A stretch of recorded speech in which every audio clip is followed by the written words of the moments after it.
اگر راستہ وہاں سے نہیں بن سکا جہاں سے تم نے سوچ رکھا تھا، تو اس کا مطلب یہ تو نہیں کہ اب تم کبھی منزل تک پہنچ ہی نہیں سکو گے۔ تم اپنی محدود سوچ میں رہ کر سوچتے ہو، مگر وہ ذات تو لامحدود ہے، اس کے لیے معجزے کی کوئی حد نہیں۔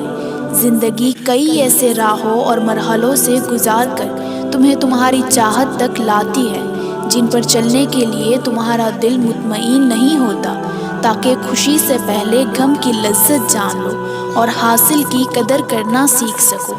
ایک طریقہ وہ ہے جس کے لیے تم خود کو تیار کرتے ہو، اور دوسرا وہ ہے جس کے لیے اللہ تمہیں تیار کرتا ہے۔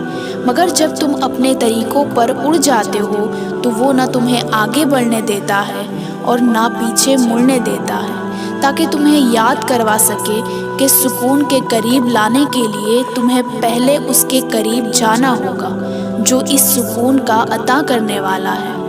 مایوسی اور امید تم میں ہے۔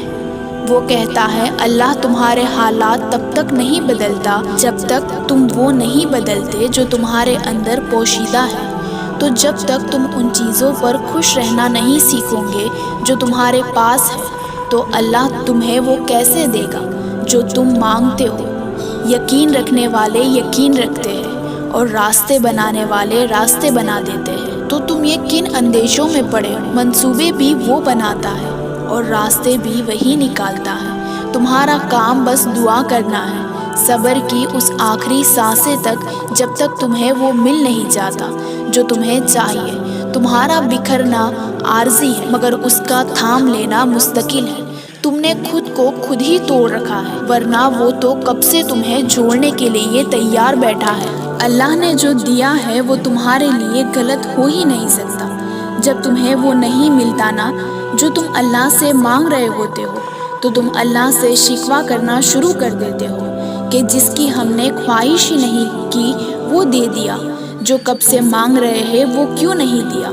اب یہ سوال کرنا چھوڑ دینا چاہیے کہ ہم ہی کیوں، ہماری من پسند چیز ہی کیوں، بلکہ یہ کہنا چاہیے کہ یا رب جو تیری رضا وہی اب میری رضا۔ تم پتہ ہے اللہ سے شکوے سوالات کیوں کرنے لگ جاتے ہو؟ کیوں تم یہ سمجھ رہے ہوتے ہو جو تم نے مانگنا ہے وہی تمہارے لیے بہتر ہے، جبکہ یہ جاننے والی ذات تو صرف اللہ ہی کی ہے نا۔ تو جو جانتا ہے کہ کیا ہمارے لیے صحیح ہے اور کیا غلط، کون سے وقت ہمیں کس چیز سے نوازنا ہے اور کون سے وقت میں ہم سے ہماری من پسند چیز کو دور کر دینا ہے، تو کیوں نہ ہم اپنے معاملات اللہ کے حوالے کر دیں۔ آج جو مایوس بیٹھے ہونا، پتہ ہے کیوں؟ کیونکہ اللہ کے فیصلے کو تسلیم نہیں کرتے ہو، اس کی رضا میں راضی نہیں رہتے ہو۔